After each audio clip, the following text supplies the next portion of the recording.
ಕಾರ್ಯಕ್ರಮ ಇದು 33ನೇ ವರ್ಷದ ವಾರ್ಷಿಕೋತ್ಸವ ಹಮ್ಮಿಕೊಂಡಿದೆ. ಈ ಶಾಲೆ ಪ್ರಾರಂಭ ಆಗಿದ್ದು 91-92ರಲ್ಲಿ. ಇದು ಪ್ರಾರಂಭ ಮಾಡಿದಂಥ ಮೊದಲನೇ ಅಧ್ಯಕ್ಷರು ಅಂತ ಹೇಳಿದ್ರೆ ಬಿ ರಾಮಯ್ಯನವರು, ನಮ್ಮ ತಂದೆ. ಹಾಗೆ ಇದು ಸಂಸ್ಥೆ ಇಷ್ಟು ಪೂರ್ವ ನಿಯೋಜಿತ ನಡೀತಾ ಇದೆ ಅನ್ನೋದು ಕಾರಣಕ್ಕೆ ಅವ್ರದ್ದು ದೊಡ್ಡವರ ಆಶೀರ್ವಾದ, ತಂದೆ ತಾಯಿ ಆಶೀರ್ವಾದ. ನನ್ನ ಭಾಷಣದಲ್ಲೂ ಕೂಡ ಇವಾಗ ಮಾತನಾಡಿದೆ, ಗುರು ಹಿರಿಯ ಆಶೀರ್ವಾದ ಇರಬೇಕು. ಯಾಕೆಂದರೆ ದೇವರನ್ನು ನಾವು ಕಂಡಿಲ್ಲ, ತಂದೆ ತಾಯಿಯರಲ್ಲೇ ದೇವರನ್ನು ಕಾಣ್ತಾ ಇದ್ದೇವೆ ಅನ್ನೋದನ್ನು ಕೂಡ ಹೇಳಿದೆ. ಹಾಗೆ ಅಭಿಮಾನಿ ದೇವರುಗಳು ಅಂತ ಹೇಳೋದನ್ನು ನಾನು ರಾಜ್ಕುಮಾರ್ ಹೇಳೋ ಮಾತಿನಲ್ಲಿ ನನ್ನ ಪೋಷಕರ ಅಭಿಮಾನಿಗಳು, ಅಭಿಮಾನಿ ದೇವರು ಅಂತ ಹೇಳಿ ಸಂಬೋಧನೆ ಮಾಡಿದೆ. ಪೋಷಕರು ಕೂಡ ತುಂಬ ಸಂತೋಷ, ತುಂಬ ಪ್ರೋತ್ಸಾಹ, ತುಂಬ ಸಂತೋಷದಿಂದ ಬಂದಿದ್ದಾರೆ. ಎಲ್ಲರೂ ಕೂಡ ಮಕ್ಕಳು ಕೂಡ ಅಷ್ಟೇ ಶ್ರಮವಹಿಸಿ ಕಾರ್ಯಕ್ರಮವನ್ನು ನಡೆಸ್ಕೊಡ್ತಾ ಇದ್ದಾರೆ. ಇದಕ್ಕೆ ಪೂರಕವಾಗಿ ಶಿಕ್ಷಕರು ಬಹಳಷ್ಟು ಶ್ರಮ ವಹಿಸಿ ಇಷ್ಟೆಲ್ಲ ಕಾರ್ಯಕ್ರಮಕ್ಕೆ ಕಾರಣಕರ್ತರಾಗಿದ್ದಾರೆ. ಅವರು ನನಗೆ ಬಹಳ ಸ್ನೇಹಿತರು ಅಂತ ಹೇಳಿದ್ರೆ ತಪ್ಪೇನಾಗೋದಿಲ್ಲ. ಯಾಕೆಂದರೆ ಅವರು MLC ಆಗೋ ಮುಂಚೆಯಿಂದಲೂ ಕೂಡ ಕೌನ್ಸಿಲಲ್ಲಿದ್ದರು. ಆಗ ಸಿಂಡಿಕೇಟ್ ಮೆಂಬರ್ ಕೂಡ ಇದ್ದರು. ಆಗಷ್ಟೇ ನನಗೆ ಪರಿಚಯ ಇದ್ದರು. ನನಗೂ ಅವರು ಸೀನಿಯರು, ನಾನು ಸ್ವಲ್ಪ ಜೂನಿಯರು. ಆದರೂ ಅವರ ಒಡನಾಟ ತುಂಬ ಚೆನ್ನಾಗಿದೆ. ಹಾಗೆ ಪುಟ್ಟಣ್ಣವರು ನಮಗೆ ಸಾಕಷ್ಟು ಶಾಲಾ ಕೆಲಸಗಳನ್ನು ಸುಲಲಿತವಾಗಿ ಮಾಡಿಕೊಡ್ತಾ ಇದ್ದಾರೆ.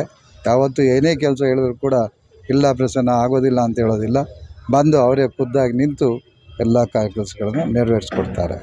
ಇಷ್ಟೊಂದು ಅದ್ಧೂರಿಯಾಗಿ ನಡಿಬೇಕಾದ್ರೆ ಅದರ ಹಿಂದೆ ಪರಿಶ್ರಮ ಭಾಳ ಇದೆ. ನಮ್ಮ ಪ್ರಸನ್ನ ಕುಮಾರ್ ಅವರು ಮತ್ತು ಅವರ ಫ್ಯಾಮಿಲಿ ತುಂಬ ಕಷ್ಟಪಟ್ಟು ಇದನ್ನು ಭಾಳ ಮುಂದೆ ತಂದಿದ್ದಾರೆ. 5 ಮಕ್ಕಳಿಂದ ಪ್ರಾರಂಭ ಆದಂಥ ಈ ಒಂದು ಸಂಸ್ಥೆ ಇವತ್ತು 5,000 ಮಕ್ಕಳಿಗೆ ಮೀರಿ ನಡೀತಾ ಇದೆ. ಮತ್ತು ಟೋಟಲಿ ಹೇಳೋದಾದರೆ ಇದೊಂದು ಬಡ ಮಕ್ಕಳಿಗೆ ಮತ್ತು ಮಧ್ಯಮ ವರ್ಗದವರಿಗೆ ಹಾಗೂ ಬೇರೆ ಎಲ್ಲ ರೀತಿಯ ಪೋಷಕರಿಗೆ ಭಾಳ ಉಪಯೋಗ ಆಗಿರ್ತಕ್ಕಂಥ ಶಾಲೆ ಇದು. ಎಲ್ಲ ಮಕ್ಕಳಿಗೂ ಕೂಡ ಎಲ್ಲ ರೀತಿಯಲ್ಲೂ ಕೂಡ ಒಂದು ಒಳ್ಳೆಯ ವಿದ್ಯೆ, ಶಿಕ್ಷಣ ಸಿಗ್ತಾ ಇದೆ ಇಲ್ಲಿ. ಅದರಿಂದ ಇದು ಇಷ್ಟೊಂದು ಪ್ರಬುದ್ಧಮಾನವಾಗಿ ಬೆಳೆದಿದೆ ಮೇಡಮ್. Thank you sir. ಇನ್ನವ್ರು ಹೇಳ್ಬೇಕಂತ ಹೇಳಿದ್ರೆ ನಾಗರಾಜನವರು ECO ಅಂತ, ಅವಾಗ EC ಅಂತ ಹೇಳ್ತಾ ಇದ್ರು, ಇನ್ಸ್ಪೆಕ್ಟರ್ ಆಫ್ ಸ್ಕೂಲ್ಸ್. ಆ ಕಾಲದಲ್ಲಿ ICO ಅಂತ ಆಗಿದ್ರು. ಆ ಕಾಲದಲ್ಲಿ ಪ್ರಾರಂಭ ಆಗಿದ್ದಂಥ ಶಾಲೆ 91-92ರಲ್ಲಿ. ಆಗ ಇವರು ಬರೆದಂಥ ಒಕ್ಕಣಿಕೆ ಇವತ್ತು ಇಷ್ಟು ಮಟ್ಟಿಗೆ ಬೆಳೆದಿದೆ ಅಂತ ಹೇಳಲಿಕ್ಕೆ ನಾನು ತುಂಬ ಸಂತೋಷ ಪಡ್ತೇನೆ. ಯಾಕೆಂದರೆ ಇವತ್ತು ಕೂಡ ಅವರು ಸೀನಿಯರ್ನ ನಾವು ಇಟ್ಕೊಂಡಿದ್ದೇವೆ. ಅವತ್ತು ನಮಗೆ ಅಧಿಕಾರಿಗಳಾಗಿದ್ದರು, ಇವತ್ತು ನಮ್ಮ ಒಡನಾಡಿಗಳಾಗಿ ಕೆಲಸವನ್ನು ಮಾಡ್ತಾ ಇದ್ದಾರೆ.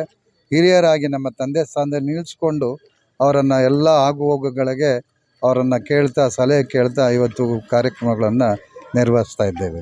ಸಂಸ್ಥೆಯಲ್ಲಿ ನಾನು ಕಳೆದ ಒಂದು 25 ವರ್ಷದಿಂದ ಪ್ರಿನ್ಸಿಪಲ್ ಆಗಿ ಕೆಲಸ ಮಾಡ್ತಾಯಿದ್ದೀನಿ. ಡಾಕ್ಟರ್ ಪ್ರಸನ್ನ ಕುಮಾರ್ ಅವರು ನನ್ನನ್ನು ಈ ಸಂಸ್ಥೆಗೆ ಎಳೆದು ತಂದರು ಅಂತಲೇ ಹೇಳ್ಬೋದು. ಈ ಒಂದು ಉತ್ತಮವಾದ ಸಂಸ್ಥೆಯನ್ನು ಕಟ್ಟುವಲ್ಲಿ ಅವರ ಪಾತ್ರ ದೊಡ್ಡದು. ಒಂದು ರೂಟ್ ಲೆವೆಲಿಂದ ಒಂದು ಈ ಬ್ಯಾನರ್ ಕಟ್ಟೋದ್ರಿಂದ ಹಿಡಿದು ಒಂದು ಈ ಕೆಲಸವನ್ನು ಮಾಡಿ ಈ ಮಟ್ಟಕ್ಕೆ ಈ ಒಂದು ಸಂಸ್ಥೆ ಬೆಳೆದಿದೆ. ಇಷ್ಟು ಅದ್ಧೂರಿಯಾಗಿ ನಾವು ಒಂದು ಶಾಲಾ ವಾರ್ಷಿಕೋತ್ಸವವನ್ನು ಮಾಡ್ತಾಯಿದ್ದೀವಿ ಅಂತಂದರೆ ಅದರ ಸಂಪೂರ್ಣ ಒಂದು ಕ್ರೆಡಿಟ್ ಏನಿದೆ ಅದು ನಮ್ಮ B.R. ಪ್ರಸನ್ನ ಕುಮಾರ್ ಮತ್ತು ಶ್ರೀಮತಿ ಮಂಜುಳಾದೇವಿ ಅವರಿಗೆ ಸಲ್ಲಬೇಕು. ಈ ಸಂಸ್ಥೆಯಲ್ಲಿ ನಾನು ಪ್ರಾಂಶುಪಾಲನಾಗಿ ದುಡಿತಾ ಇರೋದನ್ನು ಭಾಳ